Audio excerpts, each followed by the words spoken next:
Bonjour à tous, aujourd'hui nous allons traiter du point 4 du cours Images et antécédents. Pour ce faire, vous allez commencer par reproduire la courbe qui est devant vous et que vous avez aussi dans le document PDF. Nous avons ici une courbe représentative de la fonction f. Pour la représenter, rien de très compliqué, vous prenez les points qui tombent juste sur le quadrillage, vous les reliez à main levée et vous n'oubliez pas de marquer que c'est la courbe représentative de la fonction f. N'oubliez pas non plus de marquer les axes x, y avec une flèche. Nous allons rechercher par exemple l'image de 2 par la fonction f. Donc, je vous rappelle, une fonction f va transformer un nombre en un autre nombre. En l'occurrence, ici, on va transformer une valeur x en une autre valeur. Dans le cas que l'on expose, on va chercher l'image de 2. Donc, quelle est la valeur de 2 après la transformation par la fonction? Puisque l'on cherche x, on va commencer par chercher la valeur sur l'axe x. Je cherche la valeur de 2 sur l'axe x. Bon, rien de compliqué, c'est ici. Maintenant, par combien est transformé 2 par la fonction? Il suffit d'aller à partir de 2 sur ma fonction et je constate que l'image de 2 par f est 4.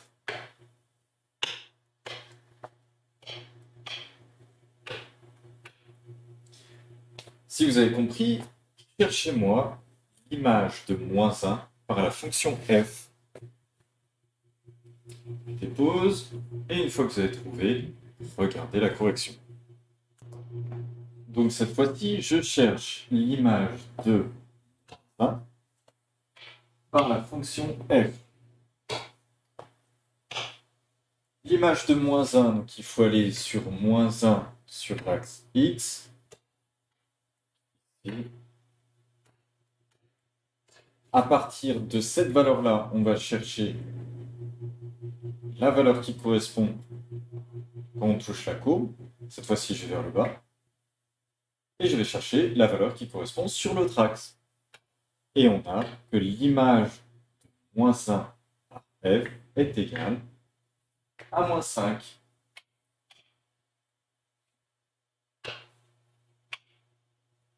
Donc il y a deux manières de marquer cette image. Soit on le marque en français, l'image de moins 1 par f est 5, moins 5. Soit on le marque de manière algébrique, f de moins 1, toujours la valeur de x dans la parenthèse, est égale à 5. La valeur sur l'autre axe, sur l'axe y, tout seul à droite. Une autre manière de faire, qui est cette fois-ci algébrique, consiste à partir de l'équation algébrique de ma fonction, qui est un petit peu barbare dans notre cas ici. On a f de x qui est égal à moins, parenthèse, x moins 2 le tout au carré, plus 4. Et de chercher l'image en remplaçant x par la valeur. Donc, si je cherche cette fois-ci l'image de 2, il va falloir remplacer x par 2 dans tout ce qui est écrit à droite. Je n'ai touché que le 2 dans mon expression algébrique, je n'ai remplacé que le x. Maintenant, avec la calculatrice, je vais effectuer le calcul qui se trouve à droite. Vous êtes habitués, c'est comme ça qu'on remplit les tableaux de variation. Et on trouve que f de 2 est égal à 4. Il est équivalent de marquer f de 2 égale 4 ou d'écrire la phrase en entière. L'image de 2 par la fonction f est égale à 4. Maintenant, pour ce qui est des antécédents, on a vu l'image, l'antécédent, c'est la même technique mais dans l'autre sens. C'est-à-dire, si je cherche l'antécédent de 2 par la fonction f, cette fois-ci, je vais partir de l'autre axe pour aller vers l'axe x. Pour ce faire, j'utilise la règle et je cherche à quel moment ma courbe va croiser la valeur 2. Alors, on va avoir une précision de lecture sur cette valeur-là. Et à peu près à 0,6. À quelque chose près. Donc je marque environ.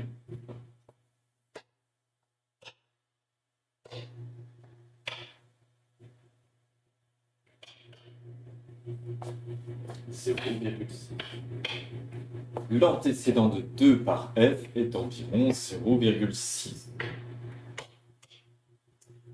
Donc maintenant, cherchez l'antécédent ou les antécédents, si on a plusieurs, de 3. Pause et faites le travail. Je vais chercher toutes les valeurs pour lesquelles 3 va couper la courbe.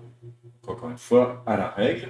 Et après, je regarde, on a cette fois-ci 2 antécédents.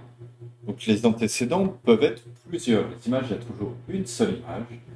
Les antécédents peuvent être multiples. Les antécédents de 3 par la fonction f sont 1 et 3. On peut avoir plusieurs antécédents. On peut aussi n'en avoir aucun. Si je cherche l'antécédent de, par exemple, 4,5 par f, on voit ici qu'il n'y a aucune valeur où la courbe va croiser la valeur 4,5. Donc il n'y a aucun antécédent de 4,5 par f. Toujours une seule image, mais on peut avoir aucun ou plusieurs antécédents pour une valeur.